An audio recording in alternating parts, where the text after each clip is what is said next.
Hardman is the biggest name holdover at receiver.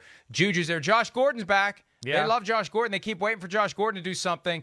Now he gets an opportunity to do a little bit more with Tyreek Hill gone. But I think they're going to take one of these 4-3 guys in round one and then maybe get somebody who's lingering later. You know, Wouldn't be shocked. Right. This is the group that, even though Brett Veach wasn't the GM at the time, he was working there when they drafted Tyreek Hill, when they drafted Patrick Mahomes. And maybe they don't do this trade unless they feel pretty confident that they'll get somebody. Yeah. That they've done enough scouting of this receiving class to say, we'll get somebody, we'll teach him, we'll get him ready. Right. And, oh, by the way, the quarterback's Patrick Mahomes. It'll be okay. I think so. I think they're the type of team that has that type of confidence. They are. And they, again, you don't have to look much farther than last year. Oh, we need a center. Oh, that's right. We'll draft a guy in the second round who's going to be one of the best centers in football. I mean, right off the bat. They're a team that's been extremely successful drafting people all across the board. I mean, again, it's a team of a lot of draft picks. I mean, in middle round, we hit gold type of guys too. I mean, you look at Charvarius Ward, who I know just got signed by the 49ers, but a lot of homegrown talent there. Veach and Reed, they're good evaluators, and this is the way they're going to build their team. I think this is the way, they're going to build their team through the draft, and then some tactical big-time free agent signings. And they're going to continue to replenish and stay young. And like we've talked about yesterday and today, they're a team that does not want to give second contracts to guys that are getting to the 30s. And I agree with that in a lot of ways. That's the way they're going to play it. And this is setting them up to do it for part two and another run for the second phase of Patrick Mahomes' career here. We always knew that Patrick Mahomes would be with the Chiefs far longer than any of his current pass catchers. Yeah. Right? He's signed into the next decade, and this was going to happen. So when does it happen? Does it happen because Tyreek Hill has lost more than a half a rocket up his butt? He's down to 2 or 1.5, and you cut him? Does it happen because he retires? Does it happen because he's injured? Or does it happen because you trade him and you get 5 draft picks and you save $70 million in cap space? And that's the justification that the Chiefs would offer. Andy Reid basically said it yesterday. We get 5 picks, we get all the cap space, and now we can move forward. And they have a full team to worry about, and they'll have a plan. And you're right, it is weird. We feel better about Tyreek Hill leaving the Chiefs than we do Davante Adams leaving the Packers, even though you and I agree, and many would agree with us, that Hill is a better player than Davante Adams, so it creates a bigger void. Yeah, it is. It's weird, but I think, you kind of said it. The Chiefs have more options of playmakers. The Packers were totally, Davante Adams-centric. And after that, it's like, wait, who is the second leading receiver on Green Bay? And I'm going to just pull this off the top of my head, but I think it's, the running back, right? I think Aaron Jones was the second leading. Jones. Right? I mean, so that just tells you right there. Kansas City, we've seen the Chiefs without Tyreek Hill in some games here and there and go, well, damn, they're still a good offense and dangerous, and they know how to move the ball, and Mahomes make plays that way. And, even though you lose Tyreek Hill, yes, you still got a guy in McCole Hardman who we know can run down the sidelines for a 50, 60-yard gain too.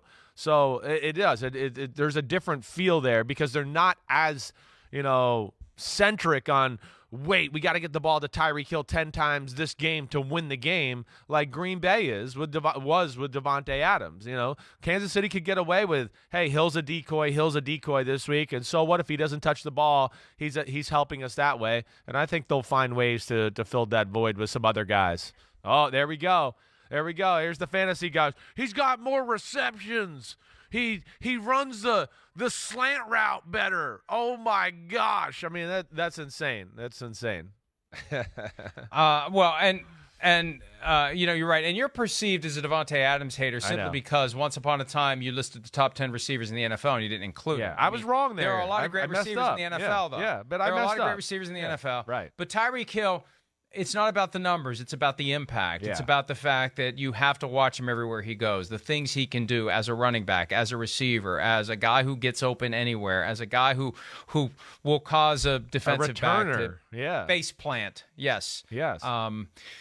I picked up a little bit more about this. This is like real-time reporting while we're on the air. Look at you. Every team in the league was called about Tyreek Hill. How did it not get out? Every team was called about the availability of Tyreek Hill. So his agent, Drew Rosenhaus, had permission to shop him, and he contacted every single team. And not a single team said, hey, guess what? The Chiefs are they're trying to shop Tyreek Hill. Yeah. It's amazing. It's amazing. So it wasn't strategic by the Chiefs to delay all this until the pot was boiling. It started after the Devontae Adams deal. They couldn't work out a contract for Tyreek Hill in Kansas City. So Rosenhaus gets permission to shop Tyreek Hill, and every team, I'm told there were 12 teams that were interested. Every team was contacted, and nobody said anything about it. I don't know if this is some sort of gentleman's agreement or what, but it's amazing out of 32 teams, if every team is being called, that not a single one said something to someone. Think of all the people, the army of reporters covering the NFL, and nobody said anything to anyone, or at least no one felt comfortable going with it.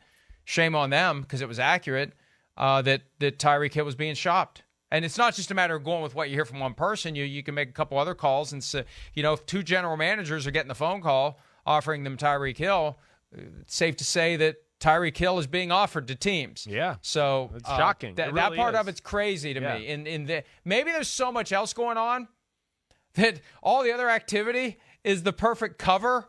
Like, there's only so much capacity the reporters have. There's only so much we can do, and it just never happened. The connection was never there. The conversation was never there. Hey, by the way, the Chiefs are trying to shop Tyreek Hill. Maybe nobody thought it was a big deal. I don't know. Nobody had the time to even really think about it or do anything about it, but that's what happened. Yeah, it is. It's surprising. Usually with that kind of player and, you make that many phone calls, there's a number you hit of, wait, to be called this many teams, that's a lot that's going to get out. I mean, one or two, you talk to that, maybe it doesn't get out. I understand that. But to hear that, it is pretty amazing. And maybe it's one of those things where, each GM that got called, he kept going, well, they're calling every team. It'll get out. He didn't tell. I don't know. Yeah. It really is a shocker, though, that didn't happen for a player of this magnitude who's, again, a game changer. Touchdown maker. It's hard to replace a guy who can score touchdowns from anywhere on the field at any point. And then that's the value of Tyreek Hill, and he's been, one of the best in football at that over the last 4 or 5 years. Hi, I'm Mike Tirico, and thanks for watching. Make sure to hit subscribe for the latest news and highlights from NBC Sports.